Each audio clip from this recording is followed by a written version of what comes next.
لارەکانی هەفتەی پازدەی خولی خوار 21 ساڵانی عێراق و لە ئاستی یەکەم و لە کۆمەڵی یەکەم هەولێر لەسەر یاریگای دووەمی پێشوازی لە شوڕتە کرد.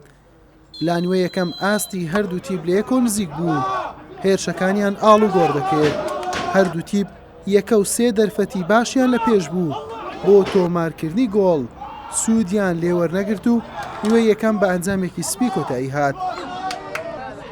لە نیوەی دوم هەرزوو دوای تێپەڕبوونی تەنها سێ خولەک محەممەد عەبدوڕەزاق سوودی لە هەڵەی گۆڵپارێزەکەی هەولێر بینی و گۆڵی یەکەمی بۆ تیپی سێبەری شوڕتە تۆمار کرد. 6 خولەک دواتر موئەمل عەلی گۆڵی دووەمیشی بۆ تیپی میوان زیاد کرد. لە خولەکی 83 ئالان گۆران گۆڵێکی بۆ تیپی خوار 21 ساڵانی هەولێر تۆمار کرد. بەڵام زوو تیپی میوان وەڵامی دانەوە.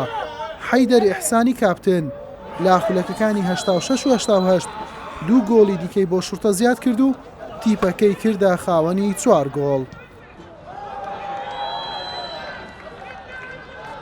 هەرچەندە لە خولەکی 92 عەبدوڵڵا یاسین گۆڵێکی دیکەی بۆ هەولێر تۆمار کرد، بەڵام کاریگەری نەخستە سەر ئەنجامی یاریەکە. شوڕتە بە 4 گۆڵ بەرامبەر 2 گۆڵ براوە بوو.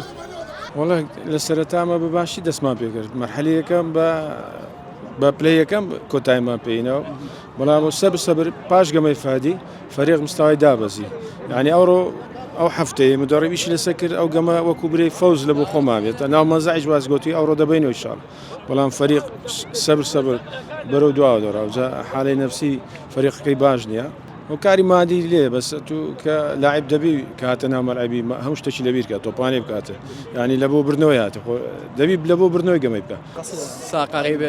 الحەمدلله سوپاس بۆ خواردنەوەیکی گرنگ بوو بۆ ئێمە.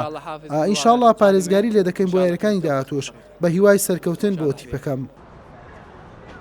بەم شێوەیە تیپی خوار 21 ساڵانی یانەی هەولێر بۆ شەشەم یاری بە دوایەک نەیتوانی تامی سەرکەوتن بکات و تووشی چوارەم شکستی بە دوایەکیش هات. بە 19 خاڵەکەی هەر لە پلەی شەشەمە شوڕتەش بووە خاوەنی 18 خاڵ و چووە خانەی حەوتەم. حوسێن محەممەد کەناڵی پێیام هەولێر.